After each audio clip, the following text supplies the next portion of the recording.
ताजमहल सफेद संगमरमर से बना यह महल असीम प्रेम की निशानी है।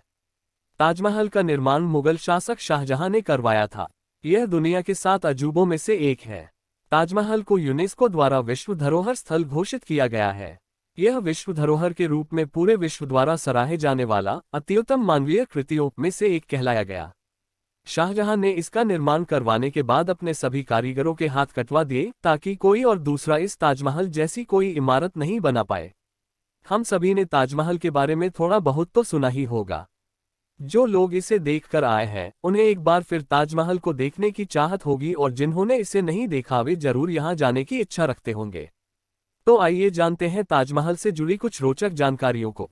भारत के उत्तर प्रदेश के आगरा शहर में यमुना नदी के किनारे बसा है ताजमहल। इसका निर्माण मुगल शासक शाहजहां ने अपनी पत्नी मुमताज महल की याद में बनवाया था। मुमताज महल 1 सितंबर 1593 17 जून 1631 पर्सिया देश की राजकुमारी थी, जिन्होंने भारत के मुगल शासक शाहजहां से निकाह किया। मुमताज महल शाहजहां की सबसे चहेती पत्नी थी। वह मुमताज महल से बहुत प्रेम करते थे।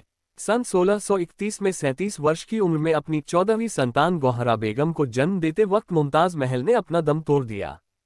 ताजमहल के निर्माण का श्रेय 5वें मुगल शासक शाहजहां को जाता है। शाहजहां ने भारत पर 1628 से 1658 तक शासन किया। शाहजहां ने अपनी सभी पत्नियों में प्रिय पत्नी मुमताज महल की याद में ताजमहल का निर्माण करवाया। ताजमहल को मुमताज का मकबरा भी कहते हैं।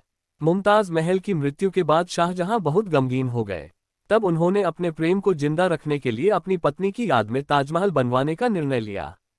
1631 के बाद ही शाहजहां ने आधिकारिक रूप से ताजमहल का निर्माण कार्य की घोषणा की तथा 1632 में ताजमहल का निर्माण कार्य शुरू कर दिया। ताजमहल के निर्माण में काफी समय लगा। वैसे तो इस मकबरे का निर्माण 1643 में ही पूरा हो गया था, परंतु इसके सभी पहलुओं के काम करते करते इसे बनाने में लगभग 10 साल और लग गए। संपूर्ण ताजमहल का निर्माण 1653 में लगभग 320 लाख रुपये की लागत में हुआ, जिसकी आज की कीमत 52.8 अरब रुपये $827 मिलियन है। इसके निर्माण में 20,000 कारीगर रोज काम करते थे। ताजमहल अपने आप में एक अनुपम और अद्भुत स्मारक है, जो अपनी खूबसूरत वास्तुकला के लिए पूरी दुनिया में मशहूर है। यह बहुमूल्य सफेद संगमरमर पत्थरों से बनी कीमती ऐतिहासिक धरोहर भारतीय, इस्लामिक, मुगल और पारसी वास्तुकला का बेजोड़ नमूना है। इस इमारत के निर्माण में करीब 28 अलग अलग तरह के पत्थरों का इस्तेमाल किया गया है, जो हमेशा चमकते रहते हैं। इसकी दीवारों पर बेहद खूबसूरत नक्काशी की गई है। इसकी गुंबद के नीचे मुमताज और शाहजहां की कब्र भी बनी हुई है, लेकिन इन कब्रों को वास्तविक नहीं माना जाता है, क्योंकि इनकी असली समाधि नीचे तहखाने में बनी है, जहां लोगों को जाने की अनुमति नहीं है।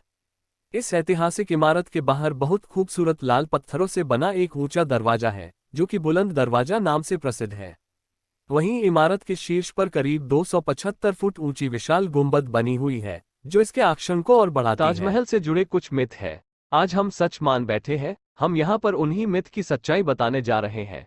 अफवाह: ताजमहल बनाने वाले मजदूरों के हाथ काट दिए गए थे। सच्चाई: शाहजहां ने ताजमहल बनाने वाले मजदूरों को जिंदगी भर पगार देने का वादा किया और उन्हें काम ना करने की सलाह दी थी। वह अपने वादे के अनुसार सभी मजदूरों को पगार देते थे। अफवाह: ताजमहल का रंग बदलता रहता है। सच्चाई: ऐसा कुछ नहीं है। सूरज की रोशनी से ताजमहल चमकने लगता है और रात में चांद की रोशनी से ताजमहल का रंग बदला हुआ नजर आता है। मुगल काल में बनी ताजमहल इकलौती ऐसी इमारत है जिसका निर्माण सफेद संगमरमर के पत्थरों से किया गया है। इसके निर्माण में करीब 22 वर्ष का लंबा समय लगा था। इसे भारतीय मजदूर समेत तुर्की और फारस के मजदूरों ने भी बनाया था। ताजमहल एक ऐसी लकड़ी के आधार पर बनाया गया है जिसे मजबूत बनाए रखने के लिए नमी की आवश्यकता होती है। इसकी नमी को यमुना नदी बरकरार रखती है। इसके मुख्य मार्ग के बीच जो फव्वारे लगाए गए हैं वे किसी पाइप से नहीं जुड़े हैं, बल्कि हर फव्वारे के नीचे एक तांबे का टैंक है। ये सारे टैंक एक ही समय पर भरते हैं और प्रेशर पड़ने पर इसमें पानी भी छोड़ते हैं। शाहजहां ताजमहल के समान ही एक काला ताजमहल बनवाना चाहता था, लेकिन इससे पहले ही उसके बेटे औरंगजेब ने बंधक बना लिया था और उसकी यह ख्वाहिश पूरी नहीं हो सकी। ताजमहल निर्माण के लिए करीब 8 अलग अलग देशों से सामान मंगाया गया था। वहीं इसकी निर्माण सामग्रियों को ढोने के लिए करीब 1500 हाथियों का सहारा लिया गया था। आगरा शहर में यमुना नदी के किनारे स्थित ताजमहल की खूबसूरती और आकर्षक वास्तुकला हर किसी को अपनी ओर आकर्षित करती है। इसके निर्माण में कुल 28 तरह के पत्थरों का इस्तेमाल किया गया है। पत्थरों का ही कमाल है कि यह सुबह गुलाबी, दिन में सफेद और पूर्णिमा की रात को सुनहरा दिखता है। इसका अद्भुत सौंदर्य पूर्णिमा की चांदनी रात को देखते ही बनता है। इस अद्भुत नजारा को देखने के लिए दूर दूर से लोग आते हैं। अगर आप भी किसी से सच्चा प्यार करते हैं, चाहे वो आपके माता और पिता ही है, तो चैनल को सब्सक्राइब कीजिए।